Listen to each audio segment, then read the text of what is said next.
সূর্য থেকে যে শক্তি পাওয়া যায় তাকে সৌরশক্তি বলে।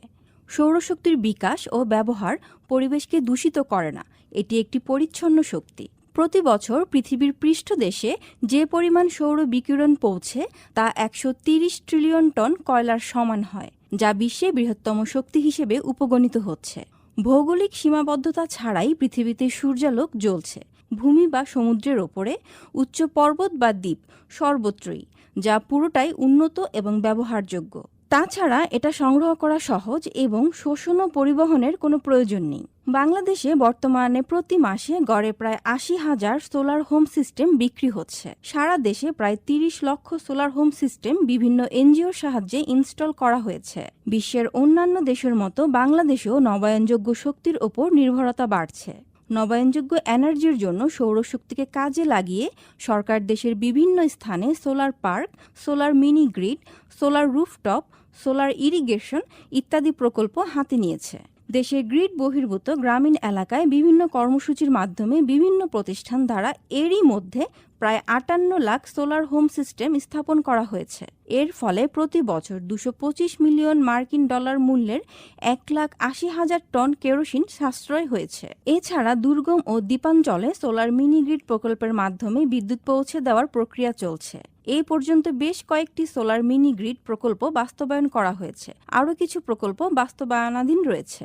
গ্রেডার তত্ত্বাবধানে ইটকল কর্তৃক মনপুরা দ্বীপকে ১০০% নবায়নযোগ্য জ্বালানি ভিত্তিক দ্বীপ হিসেবে গড়ে তোলা হয়েছে। কিছুদিন আগেই ময়মনসিংহের ব্রহ্মপুত্র তীরে সুতিয়াখালীতে ৫০ মেগাওয়াট সৌর বিদ্যুৎ প্রকল্প পরীক্ষামূলক উৎপাদনে গেছে। এরই মধ্যে দেশে শতভাগ বিদ্যুতায়ন বাস্তবায়ন হয়েছে। সোলার প্যানেলের মাধ্যমে সৌরশক্তি সংগ্রহ করে তা দিয়ে পাম্পের মাধ্যমে চাষের প্রয়োজনে জমিতে পানি দেওয়ার প্রকল্প হচ্ছে সান ওয়াটার।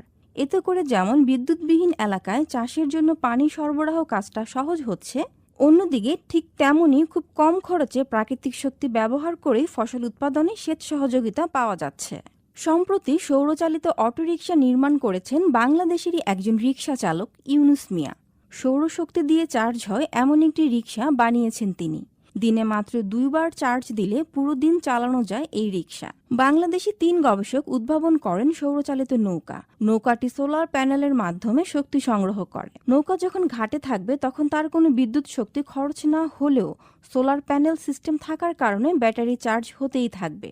একবার ফুল চার্জ হলে ১২ জন যাত্রীর উপযোগী এই নৌকাটি টানা ১০ থেকে ১২ ঘন্টা চালানো সম্ভব। বিদ্যুৎ, জ্বালানি ও খনিজ সম্পদ মন্ত্রণালয় এবং টেকসই ও নবায়নযোগ্য জ্বালানি উন্নয়ন কর্তৃপক্ষের কাছ থেকে প্রাপ্ত তথ্য অনুযায়ী দেশে এখন ২৩টি নবায়নযোগ্য বিদ্যুৎ কেন্দ্র নির্মাণের কাজ বিভিন্ন পর্যায়ে চলমান আছে।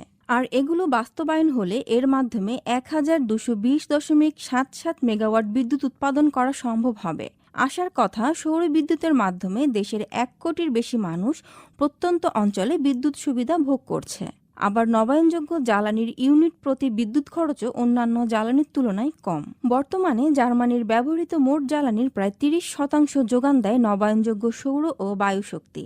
জল ও স্থল শেষে এবার চেষ্টা চলছে সৌরশক্তি ব্যবহার করে আকাশে ওড়ার। ইতোমধ্যে পরীক্ষামূলকভাবে চালানোর চেষ্টা করা হয়েছে একটি ছোট্ট বিমানকে। সফলও হয়েছেন বিজ্ঞানীরা। তবে যাত্রীবাহী বিমানে এই প্রযুক্তি আরোপ করতে কিছুটা সময় লাগবে বলে জানিয়েছেন তারা।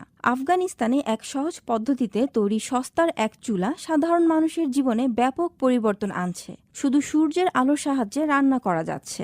সৌরশক্তির ফটো ইলেকট্রিক ইফেক্টকে কাজে লাগিয়ে ফটোভোল্টাইক কোষের মাধ্যমে বিদ্যুৎ উৎপাদন করার পদ্ধতি আবিষ্কৃত হয় গত শতাব্দীতে। এরপর থেকে দৈনন্দিন নানা কাজে সৌরশক্তি ব্যবহৃত হচ্ছে। পরিবেশের সংরক্ষণের প্রতি মানুষ বিশেষ মনোযোগ দেওয়ার পর থেকে সৌরশক্তির জনপ্রিয়তা ক্রমান্বয়ে বাড়ছে। পরিবেশ সংরক্ষণ ও জলবায়ু পরিবর্তন নিয়ন্ত্রণে সৌরশক্তি বা গ্রিন এনার্জির কোনো বিকল্প নেই।